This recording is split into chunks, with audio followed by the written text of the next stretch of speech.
ভোর হতেই কলস হাতে ছুটতে হয় খাবার পানির জন্য, দিতে হয় দীর্ঘ লাইন। গোসল তো দূরের কথা, শুধুমাত্র খাবার পানির জন্যই এমন হাহাকার।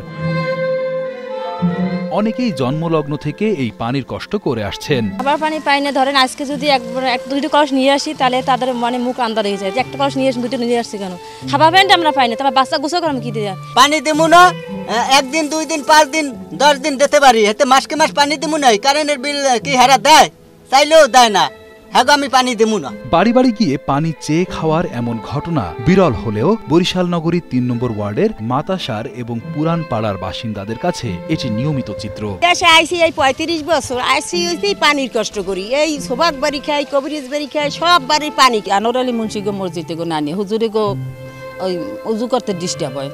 ওই কবিরাজ বাড়ি কখন কবিরাজে গো বাড়ি কোনো পানি আনি, হ্যাঁ হ্যাঁ গো ডিস্টার্ব হয়। হুজুরে গোসল করতে আইও আমাদের জন্য দাঁড়ায় থাকে। পানির জন্য প্রতিনিয়তই বিড়ম্বনার মুখে পড়তে হচ্ছে ভুক্তভোগী পরিবারদের। শুনতে হয় অনেকের কথা, মুখের ওপর না বলে ফিরিয়ে দেন অনেকেই। এই লাইন টেন বয়সে পর ধারে কাছের মানুষে 10 দিন 5 দিন দিলে 2 দিন দিলে আবার দেখতে চায় না। মুখ কলা দেই এক করি ওদিকে রোডে হুনি লাইন আইবে, টাকা নাই, ট্যাক্স নাই, কিন্তু কই সাপ্লাইয়ের পানিও পাই না, কোনো কিছুই পাই না সরকারের দায়িত্বে। পানির কষ্ট প্রচুর পরিমাণ, পানি কষ্ট আর সহ্য হয় না। মহিলারা যাই সিরিয়াল পায় না, আমরাও যাই দৌড়ে যাই পানি আনি। কর্মকে মাই বলাও তো খাওয়ান লাগে, মানুষের বাড়ি বেরিয়ে গেলে টয় টয় নিয়ে খাই। এলাকাবাসীর দাবি, বারবার কথা দিয়েও কথা রাখেনি সিটি কর্পোরেশন ও ওয়ার্ড কাউন্সিলররা।